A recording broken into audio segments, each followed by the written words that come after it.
Tiago 3. Meus irmãos, não sejam muitos de vocês mestres, pois nós, os que ensinamos, seremos julgados com maior rigor. É verdade que todos nós cometemos muitos erros. Se pudéssemos controlar a língua, seríamos perfeitos, capazes de nos controlar em todos os outros sentidos. Por exemplo, se colocamos um freio na boca do cavalo, podemos conduzi-lo para onde quisermos. Observem também que um pequeno leme faz um grande navio se voltar para onde o piloto deseja, mesmo com ventos fortes. Assim também, a língua é algo pequeno que profere discursos grandiosos. Vejam como uma simples fagulha é capaz de incendiar uma grande floresta. E entre todas as partes do corpo, a língua é uma chama de fogo. É um mundo de maldade que corrompe todo o corpo, ateia fogo a uma vida inteira, pois o próprio inferno a acende. O ser humano consegue domar toda espécie de animal, ave, réptil e peixe, mas ninguém consegue domar a língua. Ela é incontrolável e perversa, cheia de veneno mortífero. Às vezes louva nosso Senhor e Pai, e às vezes amaldiçoa aqueles que Deus criou à sua imagem. E assim, bênção e maldição saem da mesma boca. Meus irmãos, isso não está certo. Acaso de uma mesma fonte pode jorrar água doce e amarga? Pode a figueira produzir azeitonas ou pode a figueira produzir azeitonas ou a videira produzir figos? Da mesma forma, não se pode tirar água doce de uma fonte salgada. Eu vou continuar até o final, tá? Se vocês são sábios e inteligentes, demonstrem isso vivendo honradamente, realizando boas obras com a humildade que vem da sabedoria. Mas, se em seu coração há inveja amarga e ambição egoísta, não encubram a verdade com vanglórias e mentiras. Porque essas coisas não são a espécie de sabedoria que vem do alto. Antes são terrenas, mundanas e demoníacas.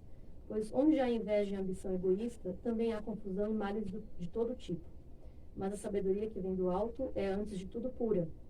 Também é pacífica, sempre amável e disposta a ceder a outros. É cheia de misericórdia e é o fruto de boas obras. Não mostra favoritismo e é sempre sincera. E aqueles que são pacificadores plantarão somente sementes de paz e ajuntarão uma colheita de justiça. Oremos. Senhor Deus, obrigada pela porção da Tua palavra. Obrigada, Senhor, por estarmos aqui. E, Senhor, usa, Senhor, da Tua palavra para confrontar com o nosso coração. E eu te peço, Senhor, humildade no meu coração e perdão, Senhor, diante de Ti, pelo meu pecado de não saber administrar o tempo corretamente. Eu te peço, Senhor, que a Tua palavra alcance nossos corações e transforme nossas vidas e as vidas de outras pessoas também que escutarão. Em nome de Jesus, eu te peço e agradeço. Amém. Irmãos, por que eu li Tiago 3? Eu quero falar sobre sabedoria, basicamente. E Tiago 3 fala sobre alguns aspectos da sabedoria, mas a gente sabe que sabedoria a gente pode encontrar em Provérbios, né? Então, o conteúdo que eu peguei para compartilhar com vocês é de um conteúdo que eu estava ouvindo durante a semana. Quem quiser escutar sobre a sabedoria da vida comum, quem prega é o pastor Guilherme de Carvalho, da Igreja Esperança.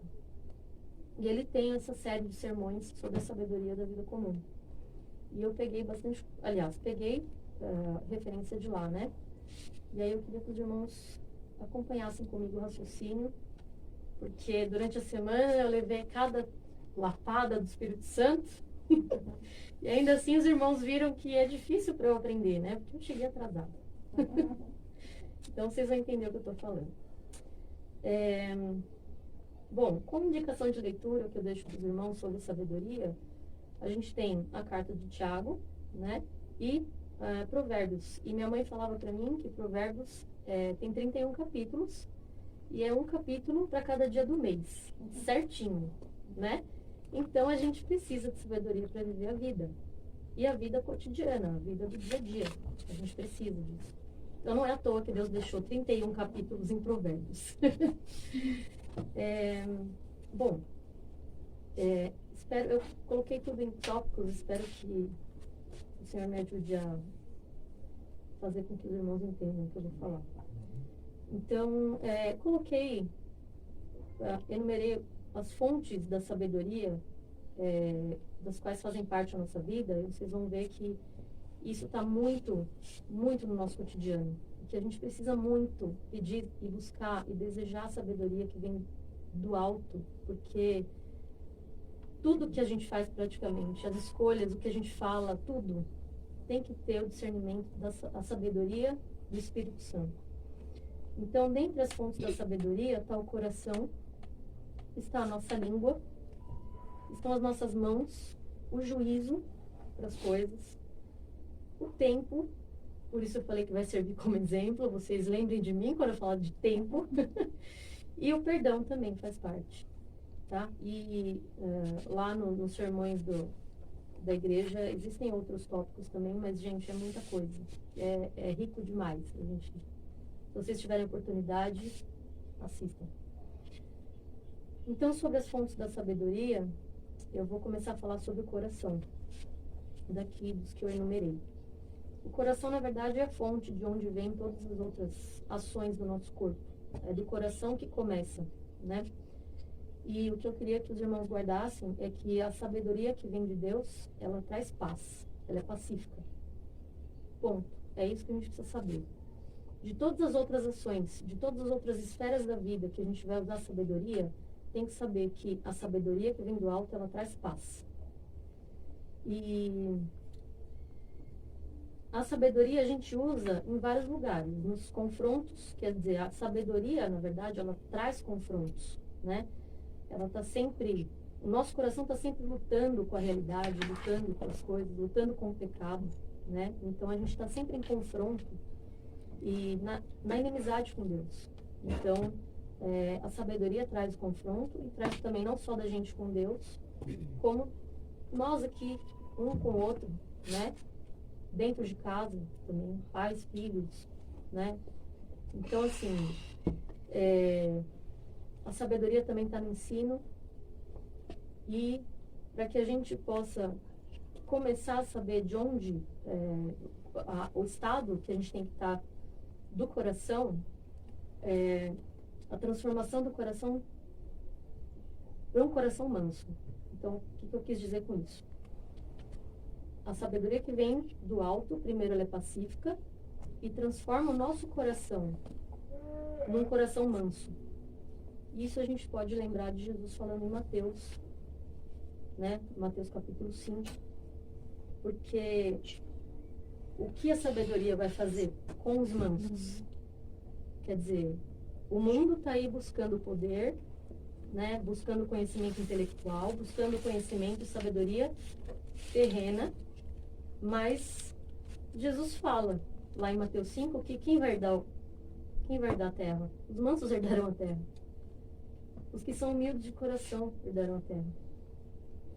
Então, assim, a igreja tem que buscar o conhecimento, tem que buscar a sabedoria que vem de Deus, sem ambição egoísta, porque o mundo está aí fora buscando da forma dele. A gente vê como estão as coisas, como são as coisas. Mas a gente pode ficar em paz e descansar, por quê? Porque Jesus já falou que não importa o que o mundo faça ou deixe de fazer.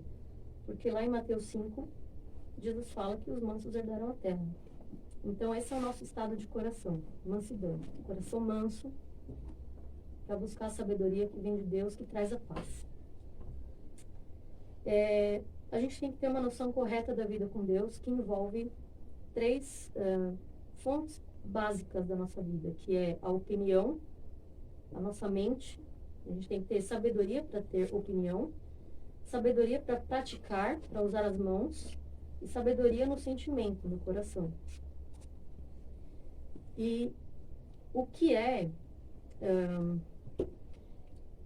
como eu falei para vocês, a gente não pode ter amargura no coração. Amargura, o que é? É ter raiva, é ter zelo. Ele diz aqui como zelo amargo, um cuidado amargo. Quer dizer, eu tenho raiva doída de alguém no coração, sabe? A gente não pode, a gente como cristão, por mais que a gente, como eu falei do confronto, a gente está sempre em confronto, não pode ter isso. E o sentimento ambicioso, que é aquele sentimento interesseiro, que assim, não importa o próximo. Isso a gente vê, por exemplo, um exemplo hoje, são as famosas minorias. Eu sei que é um assunto delicado, mas, por exemplo, essa ideia de que existem tribos, né? Isso é um pensamento egoísta, porque as tribos, as facções, coisas assim, assim, o que interessa são eles, o resto é resto. Não importa o outro, né? Então, o cristão não pode ter esse tipo de pensamento. Tá? Então, a Bíblia também enumera pra gente como é a sabedoria que não vem do alto. Ela é terrena, ela é animal e ela é diabólica. Então, isso significa, mais uma vez, de que a sabedoria que não vem de Deus é uma sabedoria que ela é egoísta. Ela vem do coração do homem. Ela não é dom do Espírito Santo de Deus, que desce do alto. Então, ela é própria do indivíduo. Ela causa inveja, ela tem sentimento faccioso, como eu falei para vocês, ela tem esse sentimento de partidarismo. Sim, ela separa as pessoas, né? E isso, assim, não só política, tá? Isso dentro de casa, principalmente dentro de casa, com as relações do trabalho. Isso, quando a gente fala sobre essas coisas, lembra, gente, que são todas as esferas da nossa vida, tá? Então, quando eu digo esferas, é dentro de casa, é no trabalho, é na igreja, é na rua, todas as esferas. É nas ideias morais, do que é certo e errado, tá? Então, esse sentimento também, a sabedoria terrena traz desordem, traz confusão e traz mau comportamento, tá? Então, a gente tem que, como cristãos, prestar atenção no nosso coração. E também, como a Bíblia diz, enumera esses traços da sabedoria mundana, ela também enumera pra gente, traz alguns aspectos, alguns itens, né? Alguns itens não, mas para facilitar o nosso entendimento, a Bíblia também diz o que é a sabedoria que vem de Deus, que vem pelo dom do Espírito Santo. Então, primeiro, ela é pura. Então, na pureza não há ambiguidade. Não existe o coração dividido. Ela tem um desejo só, tá? Esse coração que deseja uma coisa só, obrigada. Esse coração que deseja uma coisa só, ele descansa no Senhor. Ele ainda espera as coisas, obviamente, mas ele descansa no Senhor, porque ele espera as coisas, porque se a gente for fazer a oração de Jesus, o Pai Nosso, Jesus pede as coisas, dá-nos o pão nosso de cada dia. Então a gente pode continuar pedindo as coisas, mas a gente descansa no Senhor. É um coração que abandona o desespero, tá? Primeiro, então, uma sabedoria que é pura. Depois ela é pacífica, como eu já havia dito. Moderado, tá? Ela é moderada, ela é indulgente. Ela não coloca peso excessivo nos outros. Ela não é dura demais no juízo dos outros, né? Ela não produz ressentimento. Eu não fico julgando os outros. Ela é tratável, ou seja, ela é facilmente convencida, no sentido não de não ter personalidade, tá? Ela é facilmente convencida porque ela é tratável, porque ela é fácil de se conversar, fácil de resolver as coisas, tá? De novo, não é sem personalidade, tá? É só uma pessoa que ela sabe conversar. Ela sabe negociar. E ela tem, aqui ele fala como uma sabedoria dócil. É fácil de se lidar. Ela também é razoável. Ela tem boas razões. Ela dá mais do que recebe. Mesmo quando o outro não merece. Tá? E nesse caso também, não se perde a capacidade de fazer julgamento, porque quando a gente está nessa razoabilidade, a gente vai ver que vai ajudar uma pessoa que às vezes no julgamento a gente sabe que ela não merece a nossa ajuda. Então, desse pensamento a gente já está julgando o outro. Então, assim, não impede que a gente faça essa classificação, entendeu? Mas é assim, a questão de que, mesmo não merecendo, a gente vai ajudar, tá? Mesmo não merecendo, a gente vai dar boas coisas para quem não merece. Ela é imparcial. Imparcial diz assim que as paixões do coração, elas são amansadas. Nós nos tornamos ou buscamos ser justos, né? A gente esquece de si mesmo.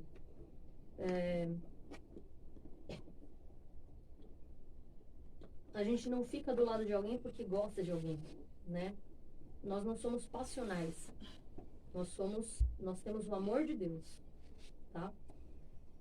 Então, que mais? E ela é sem hipocrisia, sabe? Isso eu tô falando das características da sabedoria que vem do alto, tá?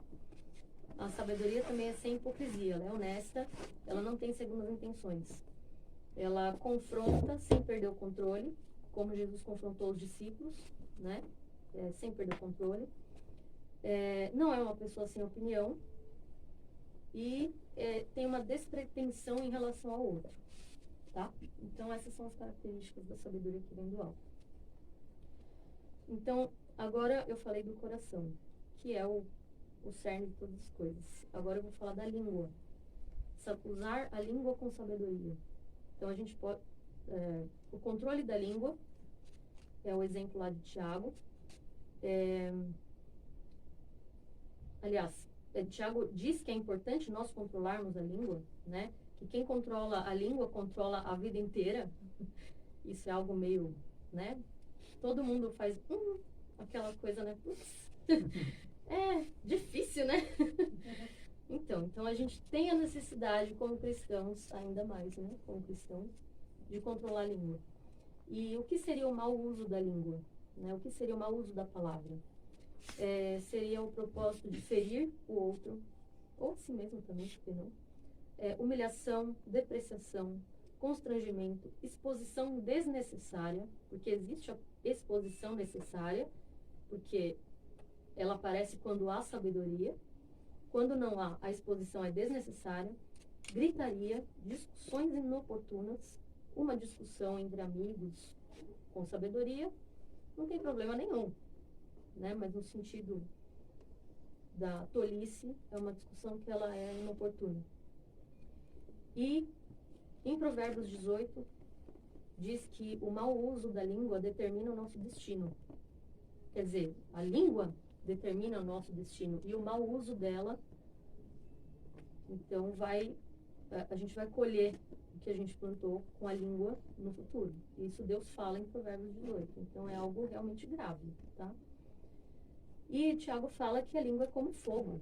Então o fogo, quando a gente vê aqui que pega fogo nos morros aí, começa com uma fagulha. Então a pessoa vai e fala, eu vou falar isso aqui, mas tá no meu controle, não vai dar nada se eu falar isso daqui, né?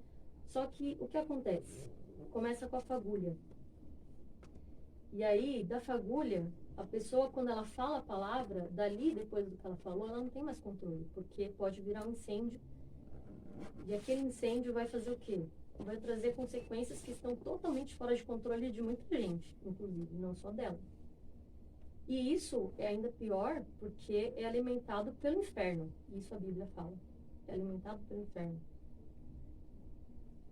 Então, gente, é muito grave. É muito grave. A gente precisa lembrar disso. Os mestres, falando em Tiago, né, que os mestres, aquele que ensina, tem maior responsabilidade, porque ele também vai dar conta do que ele fala para Deus. Não só os mestres, mas nós vamos dar conta do que a gente fala para Deus. Então a gente tem que lembrar que Deus presta, tem que frisar, né? Deus presta atenção no que você fala.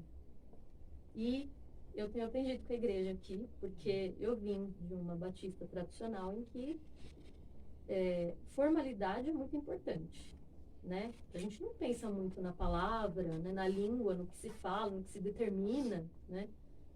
A gente não pensa muito nessas coisas. A gente pensa mais em não, a gente no culto tem que ser formal, quando está lidando com Deus é muita formalidade, tem que ser respeitoso e tal, saber falar. Mas esse saber falar, eles não ensinam que existe um peso no que a gente fala. Existe poder no que a gente fala e que Deus presta atenção no que a gente fala. Inclusive o inferno também, né? O inimigo também. Essa parte que eu falei que de dar conta das palavras inúteis diante de Deus está em Provérbios 26, tá? Não vou ler para os irmãos, mas vou deixar a indicação, tá?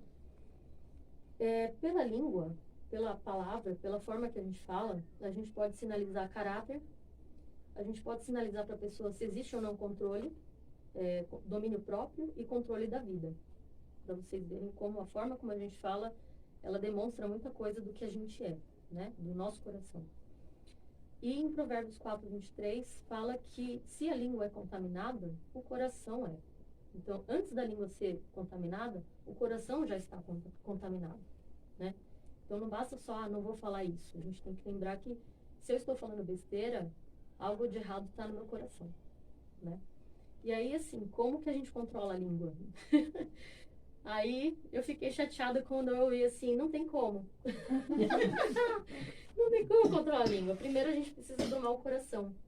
Verdade. Primeiro, precisa domar o coração. Aí volta na primeira questão que eu falei do nosso coração, que tem que ser transformado, ser manso, né? Tudo aquilo que eu já falei. E como ter a sabedoria, a gente precisa pedir sabedoria a Deus para falar o que é certo na hora certa. Nossa, mas tem que ser tão certinho assim? Gente, não sou eu, é Deus que pede pra gente ser assim. E eu vou dar exemplos para vocês aqui na Bíblia, de onde Deus pede para que a gente seja assim. Saber falar o que é certo na hora certa. Provérbios 24:26, quem quiser abrir. Quem for rápido em abrir Bíblia para me ajudar a ler, pelo menos esses 4 exemplos aqui, para vocês verem que realmente Deus pede isso pra gente. Tá, o que responde com palavras retas, beija os lábios. Né? Já tá assim, como beijo nos lábios, é a resposta com palavras retas. Isso. E na linguagem atualizada, a resposta sincera é sinal de uma amizade verdadeira. Bem, entendo que, no caso, a palavra certa ou a sinceridade no falar, e eu acredito que ser sincero, mais do que ser honesto, é falar o que é certo, né? E uma amizade também, falar o que é certo na hora certa é tão bom quanto um beijo, né? Um beijo na bochecha, um beijo na boca é bom. Efésios 4:29. Efésios 4:29. Não digam palavras que fazem mal aos outros, mas usem apenas palavras boas, que ajudam os outros a crescer na fé e a conseguir o que necessitam, para que as coisas que vocês dizem façam bem aos que ouvem. Isso. Provérbios 25:11. Como maçãs de ouro em salvas de prata, assim é a palavra dita a seu tempo.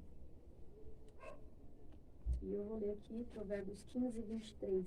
Todos se alegram quando dão a resposta apropriada. Como é bom dizer a coisa certa na hora certa. Então tá aqui, gente, palavra de Deus, tá? Então, o que a gente deve fazer? Deus também fala pra gente o que a gente deve fazer, já que não tem como controlar a língua por nós mesmos, né? E a sabedoria que a gente tem que pedir vem do Senhor, não é nossa. Então, Deus ensina a gente aqui em Provérbios 15 também, versículo 28. O coração do justo pensa bem antes de falar. E aí ele contrasta falando que a boca dos perversos transborda de palavras maldosas. Então a gente tem que aprender a pensar antes de falar.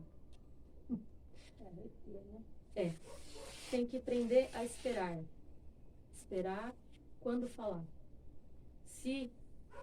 Principalmente também trazendo não só a questão de falar, mas a questão do digitar também.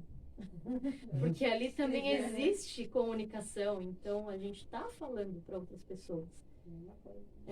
Então antes de escrever alguma coisa, de responder, de reagir, para e pensa, porque é isso que o justo faz. Essa é a sabedoria que Deus pede para a gente ter.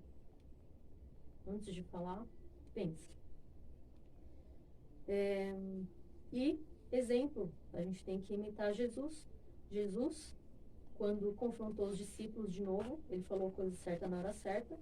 E também quando ele confrontou os fariseus. Ele não foi bonzinho com os fariseus, chamou eles de raça de víboras, né? Mas eu vou sair por aí xingando todo mundo? Não, Jesus fez isso na hora certa, com a palavra certa. Jesus sabe, a gente tem que seguir e pedir sabedoria para Deus, para quando o confronto desse nível for necessário, Deus mostrar pra gente. Assim, a gente ter firmeza no Senhor de que é dessa forma que tem que ser, tá? Então, como isso é extremamente difícil, gente, geralmente a nossa paciência é extremamente curta e não é para ser. Qual que é o padrão do cristão? A resposta branda é o padrão. Se a gente não sabe como responder, vamos pensar antes de falar. E quando for falar, ser brando, ser pacífico, sempre. Então, vocês percebem que sempre vem do coração primeiro, certo? Exemplos, de novo, não só na internet, mas dentro de casa. Pais com filhos, filhos com pais, e etc. Tá? Eu trago sempre a questão da casa porque a gente esquece que a gente traz influência, a gente leva a influência de casa, né? Não importa se tem ou não pai, mas a gente tem influências de pessoas com quem a gente convive dentro de casa, né? Então, primeiro o coração, depois a língua, agora sabedoria com as mãos. Sabedoria com as mãos como ter sabedoria com as mãos? É cuidar e ser cuidado. É o princípio da reciprocidade. É a ideia que a Bíblia fala dos uns aos outros, amar uns aos outros, né? Então, aqui a gente pode ter uma noção de o que Deus quer dizer nesse uns aos outros que aparece na Bíblia, né? Ele quer que a nossa vida seja intencional, tá? A gente tem que ser intencional com as pessoas. E lembrar que a vida do outro importa. A gente tem que participar e a gente tem que ter responsabilidade também. É participação, complementariedade, que é complementar, adicionar, né? E sermos responsáveis. Exemplo disso, da intencionalidade nas relações, está em 1 Tessalonicenses 4, versículos 11 e 12. Tenham como objetivo uma vida tranquila, ocupando-se com seus próprios assuntos e trabalhando com suas próprias mãos, conforme os instruímos anteriormente. Isso na carta de Paulo aos Tessalonicenses, tá? Assim, os que são de fora respeitarão seu modo de viver e vocês não terão de depender dos outros. Então, assim, a gente tem que ter uma vida intencional e em relação às outras pessoas. E a parte aqui que Paulo fala da questão da gente não ter de depender das outras pessoas, por mais que a gente tenha que ter intenção sempre de ajudar o outro, etc. Mas Paulo está sendo aqui hipócrita, né? Está se contradizendo? Não, é que a ideia de não atrapalhar a vida do outro também é uma expressão de amor, tá? Por limites também é uma expressão de amor, tá? Então, não tem problema nenhum você trabalhar, cuidar da sua vida e não querer abusar do outro. A gente não pode confundir com orgulho, né? É só uma questão de novo, pedir sabedoria a Deus para não agir com orgulho e não atrapalhar a vida do outro. Isso é também expressão de amor, tá? E sabedoria com as mãos além de reconhecer os limites que eu falei, gestão da própria vida, como Paulo fala, né? Não depender dos outros, saber trabalhar tal para não depender dos outros. Não tem problema isso, com o coração no estado certo. E também a questão da preguiça. Provérbios fala muito sobre o preguiçoso. E aqui é uma parte da lapada que eu levei. Porque 36 anos de lutas. E a preguiça, ela é sempre associada com o tolo. Então, a gente não pode ter preguiça de ajudar, não pode ter preguiça de fazer as coisas. E a gente tem que também lembrar um asterisco aqui, que também pode desenvolver numa outra mensagem, de que existe o ócio para o cristão. Existe o domingo para o cristão. Então, não é que eu tenho que ficar igual, tenho que trabalhar. Não posso parar de trabalhar, não. A gente tem um dia onde Deus descansou.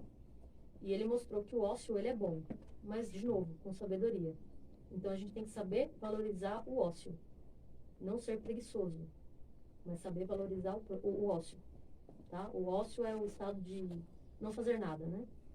É o descanso, no caso. É o descanso sabático de Deus, né? A gente tem que saber. Até descansar, o cristão precisa aprender a pedir sabedoria. Né? Até nisso a gente pode pecar. Pessoas oportunistas também tem a ver com a questão de ajudar e ser ajudado e depender dos outros. Existem os oportunistas. O que Deus fala sobre essas pessoas oportunistas? De que a igreja tem que se afastar delas. Então, Paulo adverte a igreja. Aqui eu não peguei a referência, mas depois, se vocês quiserem, eu passo para vocês. Mas isso está nas cartas de Paulo. Paulo pede para a gente se afastar de pessoas oportunistas. Bom, de novo, tem a noção de que o cristão ele vai dar mais do que o outro merece, né? Isso é transbordamento de graça. Então, Deus nos deu e a gente também tem que... A gente recebeu de Deus e a gente também dá o que Deus nos deu, né? E também lembrar da questão de servir. A igreja serve. Nós servimos porque Jesus serviu. Então, a gente também serve e a gente tem que ser grato com o que se tem para poder ajudar os outros. E isso leva a gente a falar sobre o juízo, o contentamento, que eu falei para vocês também, da característica da sabedoria, onde a sabedoria é usada. No juízo. Então, ser grato com o que se tem é saber ter contentamento. Isso também é outra coisa extremamente difícil. Juízo é distinguir o certo do errado. E lá em Tiago também fala que a gente precisa se alegrar nas dificuldades. Lá na carta de Tiago. E, gente, como assim se alegrar nas dificuldades? Tem como, pedindo sabedoria a Deus. E lembrar que a alegria, que a dificuldade traz o aperfeiçoamento do cristão. Então a gente tem que começar a olhar a vida no ponto de vista de Deus, para poder viver e perceber corretamente as coisas. No caso, um tempo de dificuldade, de tribulação, o cristão pode se alegrar sim, tá?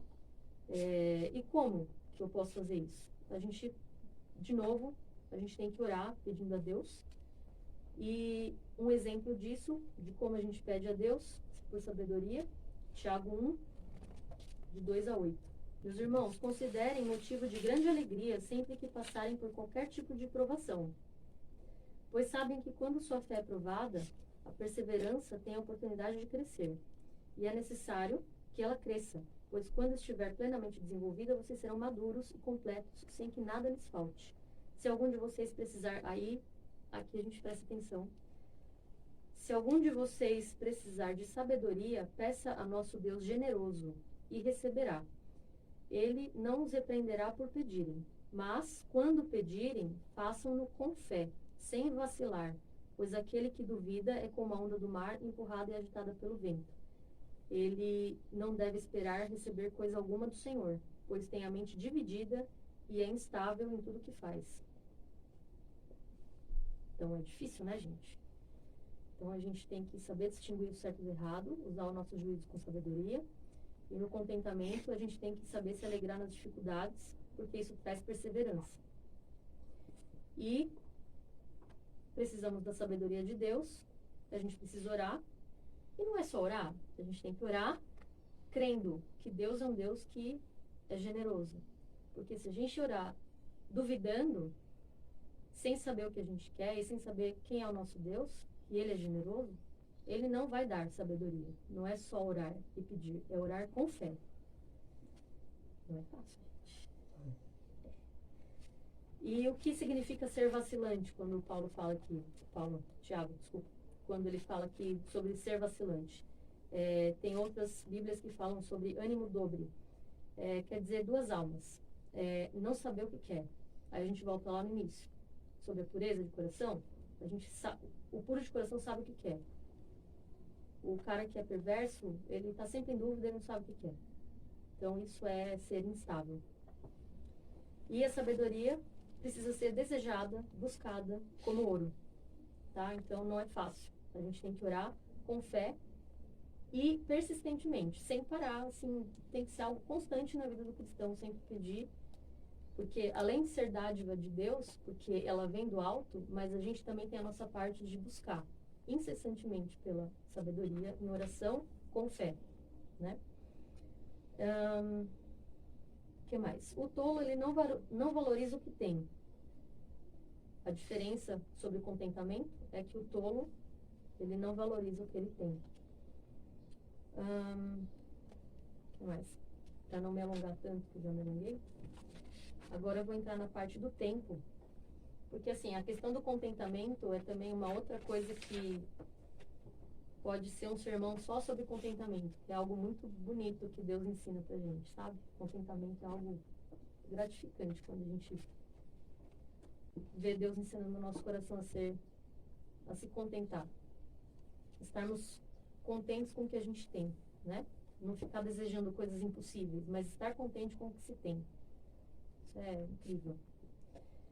Então, usar sabedoria no tempo. Eu tenho que rir, porque eu sou uma pessoa extremamente... 36 anos ainda não sei lidar com o tempo, tá? Então, para vocês verem como a sabedoria ela é necessária mesmo na nossa vida, porque ela pega a gente em coisas que, né, tá todo mundo... Um monte de gente é prejudicada por causa de falta de sabedoria, gente. Tá?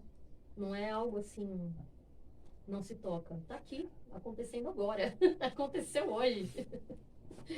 Então, onde a gente pode saber sobre o tempo e a sabedoria no tempo? No Salmo 90, no Salmo de Moisés, eu deixo como indicação para os irmãos, Salmo 90 e Eclesiastes 3, que fala sobre o tempo das coisas. A palavra de Deus nos mostra, ela nos dá a consciência de finitude, que existe um Deus eterno e que nós somos finitos. Então, a gente precisa ter sabedoria para lidar com o nosso tempo. Então, essa consciência de que nós somos finitos, ela afeta a nossa relação com o tempo. Então, a gente saber que não tem tempo para as coisas deixa a gente insatisfeito. Que falta tempo para fazer as coisas. No Salmo 90, é onde Moisés fala que pede para que Deus ensine ele a contar os dias, né? Os irmãos vão lembrar, quem já leu o Salmo 90, é esse salmo aí. Então, ele é como se fosse um salmo de lamento, na verdade, né? É um salmo de lamento pelos inimigos que a gente tem, que é o pecado e a morte. Então, ter noção do tempo é lembrar que a gente é finito. Né? O homem, ele é finito. E Deus é eterno. E isso traz a gente a encarar a realidade, porque a gente lembra da morte. A morte nos traz para a visita na casa do luto. Porém, a casa do luto é onde também existe a esperança. E a gente, com isso, a sabedoria a gente pede para lidar com o nosso tempo, para saber aproveitar o tempo que a gente tem, ser crente hoje. A gente não pode esperar para ser crente amanhã. A gente tem que ser hoje. Tudo que tiver que ser, tem que ser feito hoje. Então, isso para mim, eu falo mais para mim do que para vocês também, tá? E a gente também não tem a capacidade de entender tudo que Deus faz. A gente não precisa saber entender tudo que Deus faz. Porque quando vai falar sobre tempo, Jesus fala, eu não lembro qual que é a parte que Jesus fala, assim, que os discípulos perguntam, mas Senhor, mas Jesus, esse é o tempo que você vai fazer isso, isso e aquilo? Jesus fala, não importa para vocês saber. Ele poderia falar assim, não é. Mas Jesus fala assim, não importa para vocês saber do tempo. Tá? Então, esse controle que a gente acha que tem do nosso tempo, ele é ilusão, né? Então, na verdade, a gente tem que ter sabedoria para lidar com o tempo que a gente tem, que Deus nos dá. E falando um pouco mais sobre o tempo, quando a gente tem a consciência da nossa finitude, que eu falei que a gente está insatisfeito, a insatisfação traz a impaciência. E a impaciência é simplesmente não aceitar o tempo que se tem. Então, a gente tem que ser crentes hoje e tudo que a gente for fazer que precisa de sabedoria para o tempo, a gente tem que lembrar que o controle não é nosso. Então, tudo a gente tem que fazer, se Deus quiser que vai ser feito, a gente vai fazer. Tá? Então, para finalizar, só uma pincelada, porque não deu tempo. Eu queria trazer muita coisa para vocês, mas também sabedoria em relação ao perdão. A gente não tem como ser cristão sem perdoar. E uma coisa que o pastor fala lá, que eu achei muito interessante, é que não existem deuses de graça e perdão nas outras religiões. E o perdão, ele ele transcende a justiça, no sentido de que o cristão precisa ser sábio para perdoar. Um exemplo, para vocês terem uma ideia do que eu estou falando, movimentos minoritários. Por exemplo, o movimento LGBT, que é o que mais todo mundo conhece. Eles nunca aceitam perdão. Por quê? Porque se tiver perdão, não tem justiça. Certo? Então, o perdão para eles não existe. Mas para o cristão tem que existir o perdão. Porque não importa só a justiça pra gente. O perdão, ele transcende. A gente transcende a justiça. Então, o nosso Deus é justo, mas pela justiça, ele também perdeu. Ele escolheu perder. Em que sentido? Ele entregou o único filho na cruz por nós. Então, ali, ele foi justo. Ele foi justo, mas ele perdeu algo para que nós fôssemos perdoados. Ele entregou o próprio filho. Tá? Então, a gente também, na questão do perdão, como exemplo de lembrar de como não agir nesse espírito de vingança, etc., lembrar de Caim. Caim não teve um coração manso e ele foi indiferente e ele teve raiva de Deus, tanto que pesou tanto que até o semblante dele, Deus perguntou do semblante dele, né? E a gente é assim, nós somos assim.